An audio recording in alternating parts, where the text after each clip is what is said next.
Hello दोस्तों, आप सभी का स्वागत है हमारे चैनल शाश्वत CGPSC CGWAPA में। देखिएगा, आज का हमारा जो क्लास है ये आपका रहेगा महत्वपूर्ण व्यक्तित्व परिचय का भाग 2। इसका पहला वीडियो मैं पहले ही आपको अपलोड कर चुका हूँ, तो आप पहले वीडियो को देखेंगे और यहाँ से ये जो है टॉपिक जो है याद रखिएगा, आपके छात्रावास अधीक्षक भर्ती से 1 नंबर के प्रश्न और साथ ही जो आपके प्रयोगशाला परिचारक भर्ती है, ठीक है, प्रयोगशाला परिचारक भर्ती है, यहाँ से लगभग 2 से 3 प्रश्न पूछे जाने की संभावना है। ठीक है, ये टॉपिक जो है इम्पोर्टेंट है और साथ में दोनों में आपके छात्रावास अधीक्षक भर्ती के सिलेबस और प्रयोगशाला परिचारक भर्ती के सिलेबस में इंक्लूड है। ठीक है, तो चलिए आज हम इसका भाग 2 पढ़ते हैं और भाग 1 आप इस वीडियो को देखने के पहले भाग 1 को देखें। और लास्ट टाइम भाग 1 में हम लोग पढ़ रहे थे डॉक्टर खूबचंद बघेल जी के बारे में, है ना, लास्ट वीडियो में। और उनकी जो है मैं रचनाएं आपको बताने वाला था, लेकिन उसके बाद थोड़ा सा नॉइज इशू आ गया है ना, साउंड की थोड़ी इशू आ गई, तो मैंने क्लास को ही बंद कर दिया था। तो चलिए आज वहीं से फिर आगे स्टार्ट करते हैं।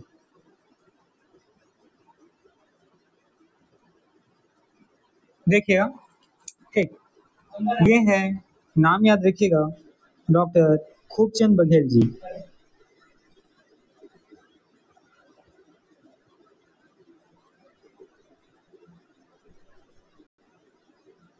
ठीक है, इनकी कुछ महत्वपूर्ण रचनाएं हैं, यहाँ से पेपर में आपसे प्रश्न पूछा जाता है, याद रखिएगा कि करम छठा, क्या तो करम छठा, ठीक, ऊंच नीच,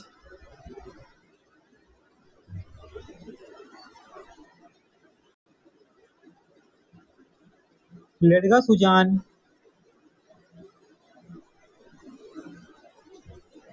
और बेटवा बिहाव,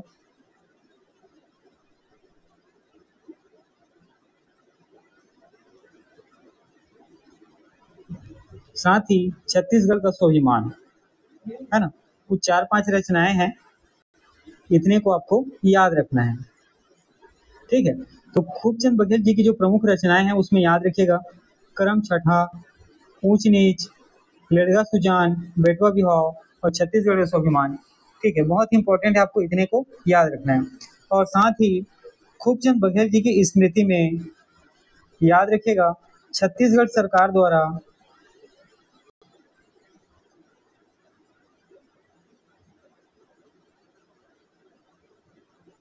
ठीक है खूबचंद बघेल पुरस्कार प्रदान किया जाता है। इनके नाम से डॉक्टर खूबचंद बघेल पुरस्कार क्या किया जाता है, तो प्रदान किया जाता है।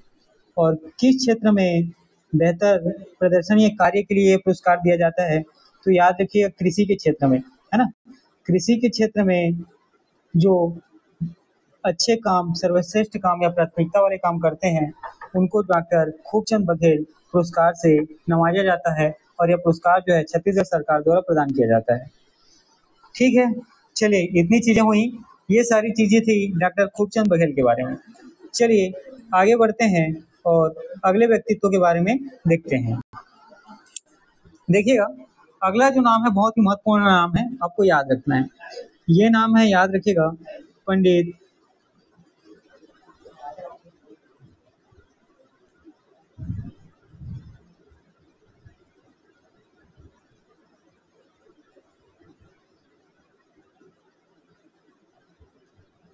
सुंदरलाल शर्मा जी का, है ना, पंडित सुंदरलाल शर्मा जी का।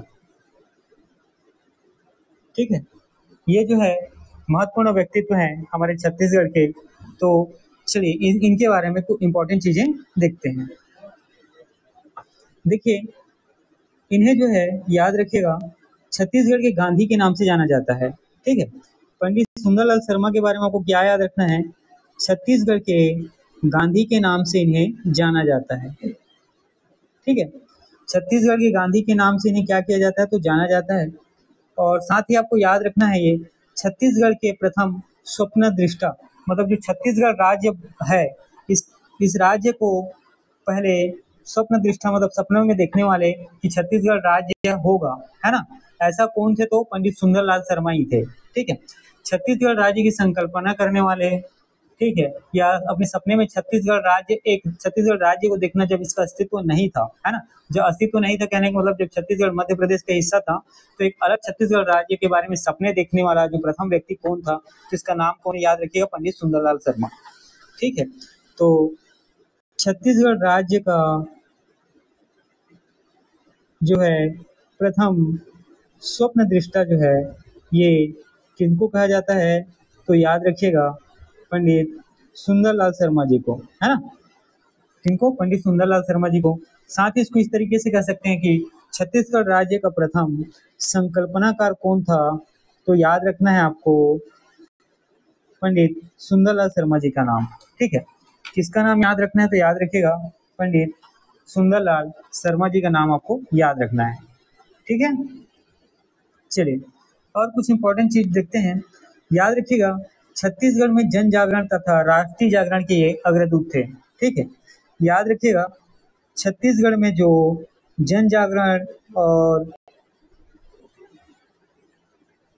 ठीक है, आपको याद रखना है कि छत्तीसगढ़ में जो जन जागरण और साथ ही जो राष्ट्रीय जागरण हो रहा था, है ना, जो राष्ट्रीय जागरण कहने का मतलब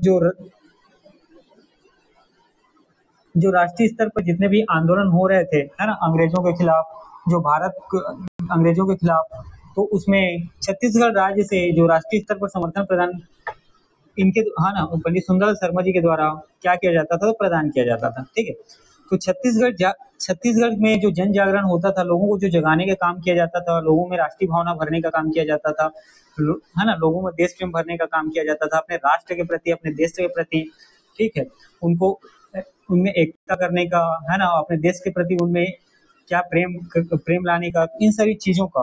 ठीक है, जो अग्रदूत कौन थे? तो याद रखिएगा, ये थे पंडित सुंदरलाल शर्मा जी, है ना, चाहे वो राष्ट्रीय स्तर पे जन जागरण की बात हो, ठीक है, या छत्तीसगढ़ में। ठीक है, ये इनके बारे में बहुत ही इंपॉर्टेंट चीजें हैं। चलिए और कुछ हम लोग एक टाइम लाइन वाइज देखते हैं। ठीक है, एक समय में, अलग अलग समय में इनके द्वारा, क्योंकि आजकल पेपर में प्रश्न उसी तरीके से पूछे जाते हैं, है ना, कभी कभी समय को भी डिकोड करना पड़ता है। तो याद रखिएगा 1906। ठीक है, अब हम लोग देखते हैं कि कौन से समय में इनके द्वारा किस तरीके के महत्वपूर्ण कार्य किए गए हैं। तो 1906 में याद रखिएगा, समित्र मंडल की स्थापना जो है पंडित सुंदरलाल शर्मा के द्वारा किया जाता है। ठीक है, 1906 में समित्र मंडल की स्थापना जो है आपको याद रखना है पंडित सुंदरलाल शर्मा के द्वारा किया जाता है। ठीक है, 1906 के बाद जो है अगला डेट आपको याद रखना है 1918 का। 1918 में ये जो है छत्तीसगढ़ में प्रथम बार, है ना, जो पांडुलिपि नक्शा बनाया एवं छत्तीसगढ़ राज्य की प्रथम कल्पना की। ठीक है, तो 1918 में आपको क्या याद रखना है इनके बारे में कि छत्तीसगढ़ का पहली बार, ठीक है, छत्तीसगढ़ में पहली बार आपको क्या देखने को मिलता है? पांडुलिपि नक्शा बनाया गया, है ना, क्या? तो पांडुलिपि नक्शा, ठीक है, ये आपको बनाया गया दिखता है और साथ ही छत्तीसगढ़ राज्य की प्रथम कल्पना भी आपको नजर आती है। ठीक है, छत्तीसगढ़ की प्रथम कल्पना भी आपको इसी समय इनके द्वारा क्या की जाती है? नजर आती है। ठीक है, तो 1918 में आपको ये चीजें याद रखनी है। ठीक है, तो 1918 में क्या याद रखना है कि छत्तीसगढ़ में पहली बार पांडुलिपि नक्शा आपको, है ना, इनके द्वारा बनाया गया और साथ ही आपको याद रखिएगा छत्तीसगढ़ राज्य की प्रथम संकल्पना भी आपको देखने को मिलता है।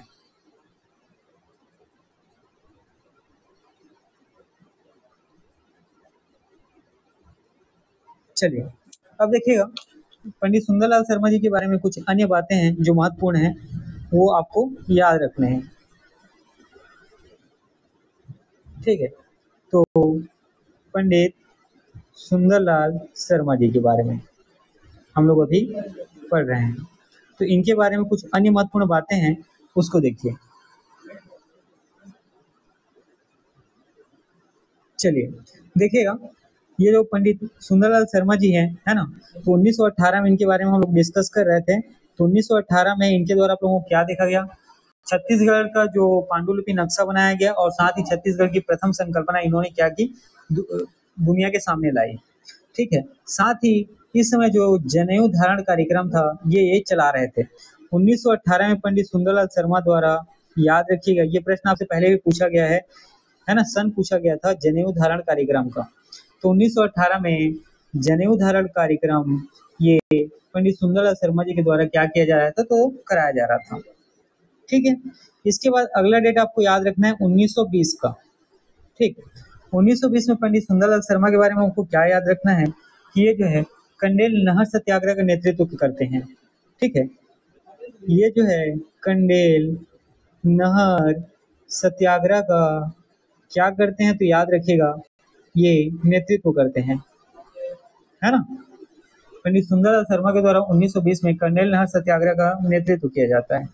साथ ही इसी समय डेट याद रखिएगा 20 दिसंबर 1920 को। ठीक है, 20 दिसंबर 1920 को इनके आग्रह पर, ठीक, पंडित सुंदरलाल शर्मा जी के आग्रह पर महात्मा गांधी जी जो है, ठीक है, भारत के राष्ट्रपिता महात्मा गांधी जी जो है इनका छत्तीसगढ़ आगमन होता है। इनका जो है छत्तीसगढ़ आगमन होता है पहली बार। ठीक है, इनका छत्तीसगढ़ आगमन होता है पहली बार। आपको याद रखना है, इंपॉर्टेंट है ना, डेट भी याद रखना है कब, तो 20 दिसंबर 1920 को। ये चीजें हुई। चलिए, ये बात हो गई 1920 तक की। अब हम लोग अगला इंपॉर्टेंट देखते हैं 1922। 1922 में आपको याद रखना है कि ये जेल से, है ना, इस समय ये रहते हैं जेल में, और जेल से ये एक पत्रिका का क्या करते हैं, प्रकाशन करते हैं, विमोचन करते हैं। ठीक है, और उस पत्रिका का नाम क्या है, तो नाम याद रखिएगा श्री कृष्ण जन्मस्थली। ठीक है, पत्रिका का क्या नाम है, तो याद रखिएगा श्री कृष्ण जन्मस्थली, है ना। इस पत्रिका का ये क्या करते हैं, तो विमोचन करते हैं। ठीक है, और इसके पेजों की संख्या कितनी थी, तो याद रखिएगा इस पत्रिका में जो पेज थे वो पेजों की कुल संख्या थी 18, है ना। श्री कृष्ण जन्मस्थली पत्रिका में पेजों की कुल संख्या कितनी थी, तो आपको याद रखना है 18। ठीक है, अगला जो महत्वपूर्ण डेट है ये है आपका 1924 और 25। ठीक, 1924-25 के दौरान देखिए इनके द्वारा जो महत्वपूर्ण कार्य किया जाता है उसको देखते हैं। ये जो है रायपुर में सतनामी आश्रम की स्थापना करते हैं। ठीक है, तो पंडित सुंदरलाल शर्मा के द्वारा 1924-25 में आपको याद रखना है रायपुर में सतनामी आश्रम का, ठीक है, रायपुर में सतनामी आश्रम का स्थापना किया जाता है।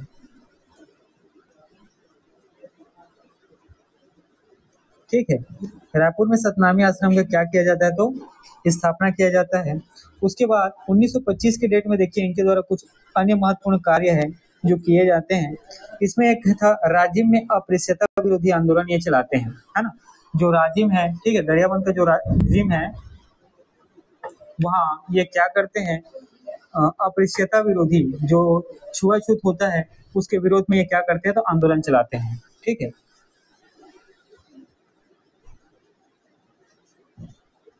ठीक, 1925 में राजिम में क्या करते हैं, तो याद रखिएगा अस्पृश्यता, है ना, क्या, तो अस्पृश्यता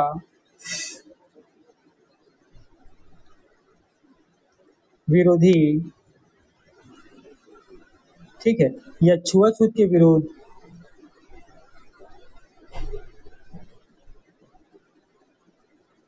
ये आंदोलन चलाते हैं।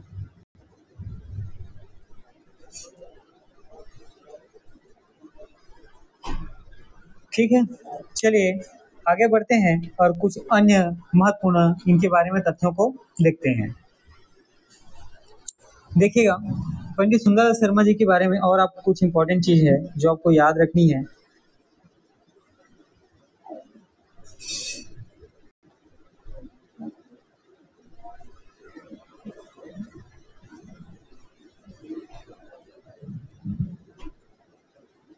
ठीक है, तो याद रखिएगा पंडित सुंदरलाल शर्मा जी के नाम से, है ना, छत्तीसगढ़ सरकार द्वारा पुरस्कार प्रदान किया जाता है।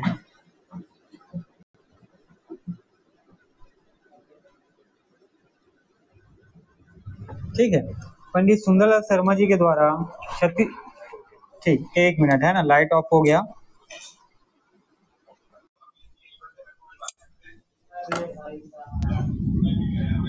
चलिए कंटिन्यू करते हैं, वो लाइट ऑफ हो गया था, है ना। देखिएगा यहाँ पे पंडित सुंदरलाल शर्मा, ठीक है, इनके नाम से छत्तीसगढ़ सरकार द्वारा क्या किया जाता है, तो पुरस्कार प्रदान किया जाता है। ठीक है, और किस क्षेत्र में विशेष काम करने पर यह पुरस्कार प्रदान किया जाता है, तो नाम याद रखना है आपको, साहित्य लेखन के क्षेत्र में। ठीक है, किस क्षेत्र में, तो याद रखिएगा साहित्य लेखन के क्षेत्र में, है ना। साहित्य लेखन के क्षेत्र में पंडित सुंदरलाल शर्मा जी के नाम से छत्तीसगढ़ सरकार द्वारा, है ना, पुरस्कार प्रदान किया जाता है। देखिएगा, और कुछ महत्वपूर्ण बातें आपको याद रखनी है कि पंडित सुंदरलाल शर्मा जी जो है महात्मा गांधी जी के पहले ही, ठीक है, गांधी जी के पहले ये क्या करते हैं, अछूतोद्धार कार्य प्रारंभ कर देते हैं। ठीक है, ये जो है महात्मा गांधी जी के पहले ही अछूतोद्धार कार्यक्रम क्या करते हैं, चालू कर दिए रहते हैं, प्रारंभ कर दिए रहते हैं। तो गांधी जी इसी कारण इन्हें अपना, ठीक है, गांधी जी इसी कारण इन्हें अपना जो है अछूतोद्धार कार्यक्रम से संबंधित चीजों के लिए अपना गुरु कहते हैं। ठीक है, अपना गुरु कहते हैं या पुकारते हैं। ठीक है, आगे देखिएगा, ये जो है, चलिए इनके बारे में इतनी ही चीजें बहुत ही इंपॉर्टेंट है। ठीक है, इसके बारे में इतनी चीजें, और कुछ चीजें थी लेकिन वो चीजें उतनी इंपॉर्टेंट है नहीं। ठीक है, चलिए इनके बारे में इतनी ही चीजें पढ़िए, और इनके बाद हम लोग नेक्स्ट आने वाले जो महत्वपूर्ण व्यक्तित्व हैं उनके बारे में पढ़ते हैं।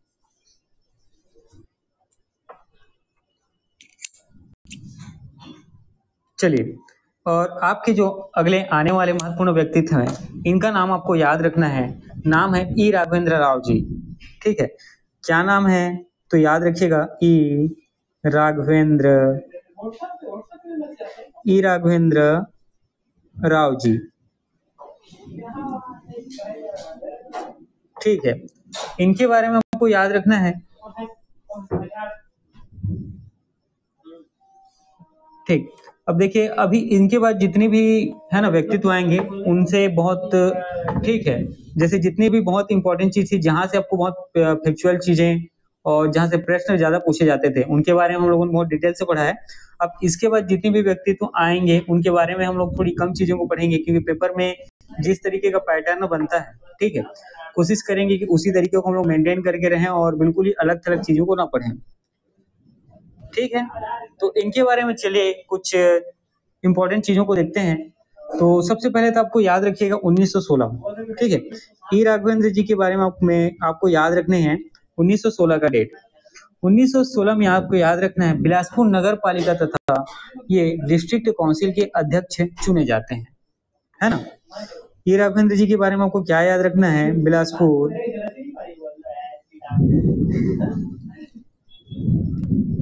नगर पालिका तथा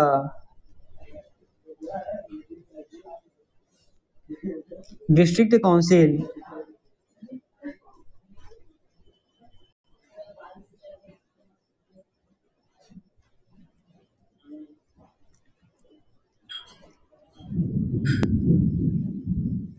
के ये अध्यक्ष चुने जाते हैं, है ना। ई राघवेंद्र राव के बारे में 1916 में क्या याद रखना है कि ये बिलासपुर नगर पालिका तथा डिस्ट्रिक्ट काउंसिल के अध्यक्ष चुने जाते हैं, इंपॉर्टेंट है। उसके बाद याद रखिएगा अगला जो है 1937 का डेट। ठीक है, अगला जो है 1937 का डेट है, इनके बारे में आपको याद रखना है कि अस्थायी रूप से मध्य प्रांत के गवर्नर बनते हैं। ठीक है, ई राघवेंद्र जी जो है 1937 में अस्थायी रूप से, ठीक है, अस्थायी रूप से जो है मध्य प्रांत के गवर्नर बनते हैं, है ना। कहाँ के, तो याद रखिएगा मध्य प्रांत के गवर्नर बनते हैं ये। ठीक है, इसके बाद अगला डेट आपको याद रखना है 1941 का।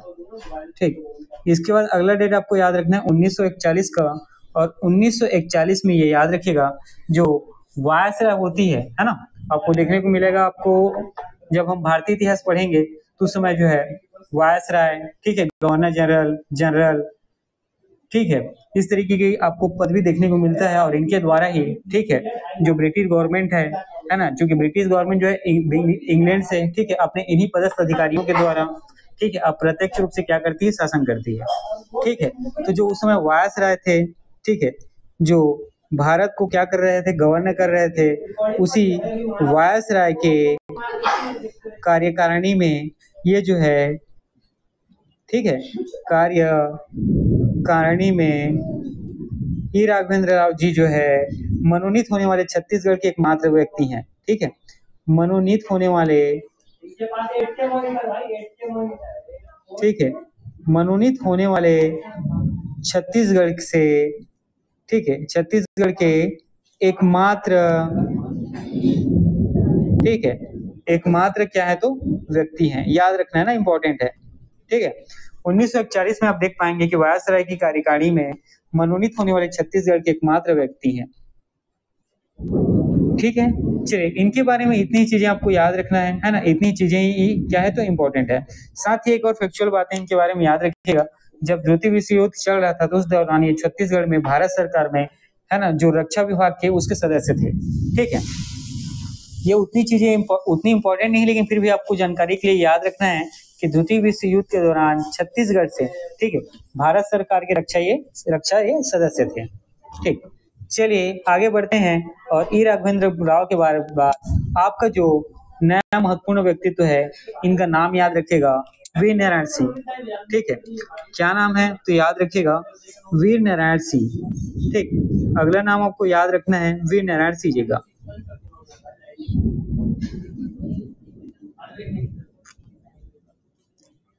ठीक है। तो वीर नारायण सिंह जी के बारे में मैंने एक क्वेश्चन है ना, ज्यादातर कई बार पूछा गया है, वो है कि इनकी जाति से संबंधित, कि वीर नारायण सिंह कौन सी जाति या जनजाति से बिलोंग करते हैं, या कौन सी जाति से इनका संबंध है, कौन सी जनजाति से इनका संबंध है। तो याद रखिएगा ये बिंझवार जनजाति के थे, ठीक है। जो वीर नारायण सिंह जो है, इनके बारे में आपको क्या याद रखना है कि ये बिंझवार जनजाति से, है ना, बिलोंग करते थे, ठीक है। और वीर नारायण सिंह के बारे में महत्वपूर्ण बातें, बहुत सारी बातें हैं, ठीक है, इनके बारे में मैं एक विस्तृत क्लास आपके पास लाऊंगा। फिर भी आज की क्लास में हम कुछ महत्वपूर्ण जो परीक्षा उपयोगी तथ्य उसके बारे में डिस्कस करते हैं। सबसे पहले तो इनको याद रखिएगा, छत्तीसगढ़ के स्वतंत्रता आंदोलन के प्रथम शहीद माने जाते हैं, ठीक है। छत्तीसगढ़ के जो स्वतंत्रता आंदोलन चल रहा था, ठीक है, छत्तीसगढ़ के स्वतंत्रता आंदोलन के ये जो है प्रथम शहीद माने जाते हैं, ठीक है, ये जो है प्रथम शहीद कहलाते हैं, ठीक है। और इसके बाद अगला याद रखिएगा, महासमुंद जिले में, ठीक है, महासमुंद जिले में जो कोडार बांध है, ठीक है, महासमुंद जिले में जो कोडार बांध है, इस बांध का नाम भी, ठीक है, इस बांध का नाम जो है वीर नारायण सिंह बांध है, ठीक है। इस बांध को और किस नाम से पुकारा जाता है, या किस और दूसरे नाम से जाना जाता है, तो वीर नारायण सिंह जी के नाम से महासमुंद का कोडार बांध जो है जाना जाता है। आपको याद रखना है, बहुत इंपॉर्टेंट है, ठीक है। अगला याद रखिएगा, जो रायपुर का माना परसदा वाला क्षेत्र है, ठीक है, रायपुर का जो माना परसदा वाला क्षेत्र है, ये जो है, यहाँ जो आपको अंतर्राष्ट्रीय क्रिकेट स्टेडियम देखने को मिलता है, ठीक है, यहाँ जो है आपको अंतर्राष्ट्रीय क्रिकेट स्टेडियम जो देखने को मिलता है, ठीक है, इसका नाम भी वीर नारायण सिंह अंतर्राष्ट्रीय क्रिकेट स्टेडियम है, ठीक है, इसका नाम भी वीर नारायण सिंह क्रिकेट स्टेडियम है, ठीक है। ये चीजें आपको याद रखनी है। याद रखिएगा, अब इनसे संबंधित कुछ अन्य जो चीजें हैं वो भी हम लोग देखते हैं। देखिएगा इनको, ठीक है, देखिए ये इनका जो क्षेत्र था याद रखिए, आपको सोना खान का क्षेत्र था, है ना। और ये कहाँ आपको देखने को मिलता है, तो बलौदाबाजार जिले में देखने मिलता है। और यहाँ से ये जो है अंग्रेजों के खिलाफ, ठीक है, और अपने लोगों को की भलाई के लिए, ठीक है, अंग्रेजों के खिलाफ क्या करते हैं, विरोध करते हैं। और विरोध प्रदर्शन के बाद इनके बारे में जो महत्वपूर्ण और चीजें हैं, ठीक है, उसको प्रॉपर हम लोग एक क्लास में पढ़ेंगे। यहाँ जो आपके, ठीक है, जिस तरीके का आपका जो पेपर है छात्रावस्था अधीक्षक और आपका प्रयोगशाला परिचारक, उसमें जिस तरीके के सिंगल लिनियर क्वेश्चन बनते हैं, मैं उसी तरीके से आपको बता रहा हूँ। ज्यादा डीप में जाएंगे नहीं यहाँ पे हम लोग, ठीक है, ज्यादा डीप में यहाँ पे हम लोग पढ़ेंगे नहीं। तो याद रखिएगा, उसी विरोध प्रदर्शन के दौरान, ठीक है, अंग्रेजों का विरोध करने के कारण इनको जो है पहली बार 24 अक्टूबर 1856 को गिरफ्तार किया जाता है। ठीक है, पहली बार कब गिरफ्तार किया जाता है, तो याद रखिएगा 24 अक्टूबर 1956 को गिरफ्तार किया जाता है। और तकरीबन, ठीक है, दूसरी और तीसरी बार गिरफ्तार होने के बाद इनको जो है फांसी दी जाती है। ठीक है, इनको जो है फांसी दे दी जाती है। और वीर नारायण सिंह को फांसी कब दी जाती है, तो डेट इंपॉर्टेंट है, याद रखिएगा, 10 दिसंबर 1857 को, है ना। वीर नारायण सिंह को फांसी कब दी जाती है, तो डेट आपको याद रखना है, बहुत इंपॉर्टेंट है, 10 दिसंबर 1857 को। और फांसी किस स्थान पे दी जाती है, तो रायपुर के जय स्तंभ चौक में। ठीक है, रायपुर के जय स्तंभ चौक में इनको फांसी दे दी जाती है।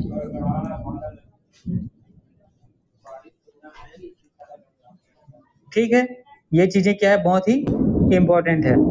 और इसके बाद एक चीज और आपको याद रखना है कि छत्तीसगढ़ सरकार द्वारा, है ना, छत्तीसगढ़ सरकार द्वारा इनके नाम से राजकीय पुरस्कार प्रदान किया जाता है। ठीक है, राजकीय पुरस्कार जो है आपको प्रदान किया जाता है।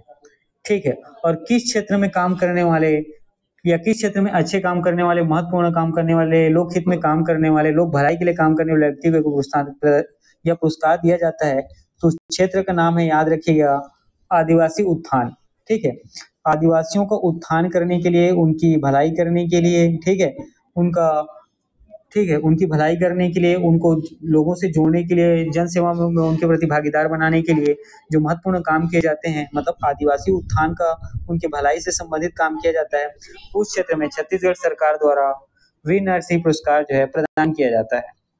ठीक, तो ये है जो आपके वीर नारायण सिंह से संबंधित महत्वपूर्ण प्रश्न, और मैं उम्मीद करता हूँ यहाँ से आपको प्रश्न आपके पेपर में देखने को जरूर मिलेंगे।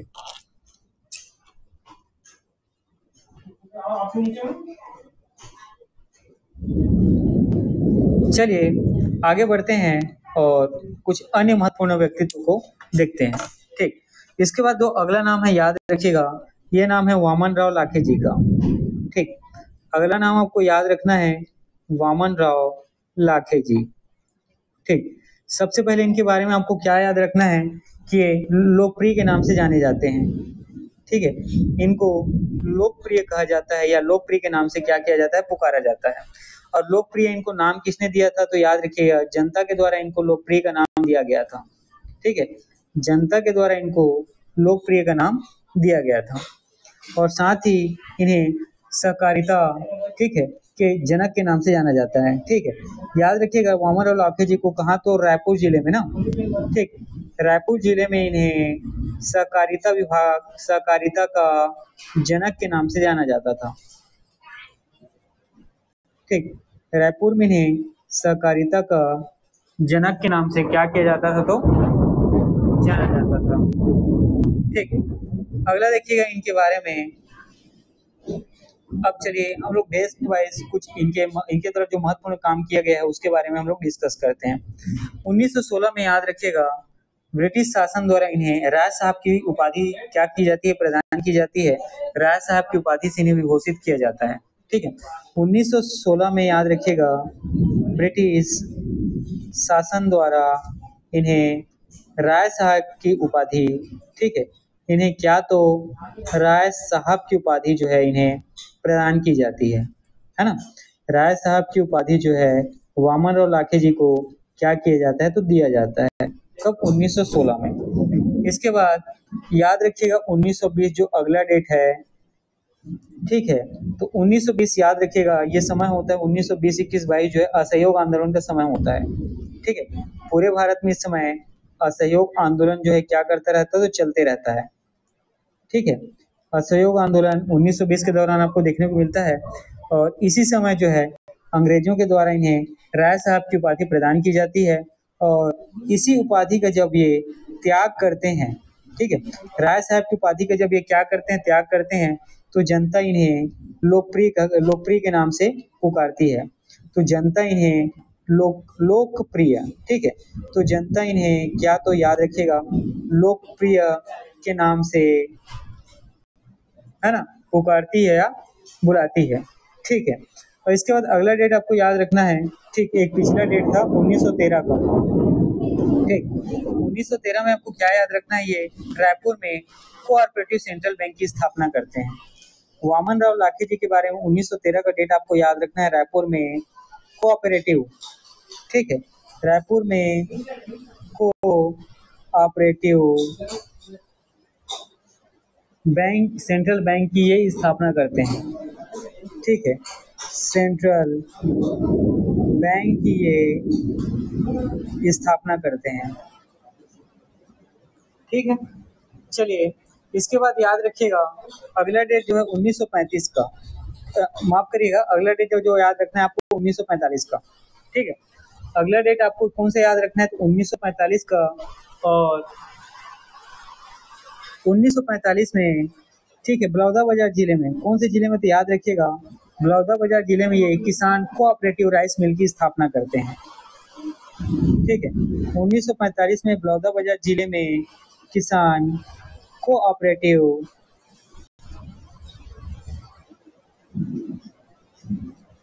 राइस मिल की ये स्थापना करते हैं,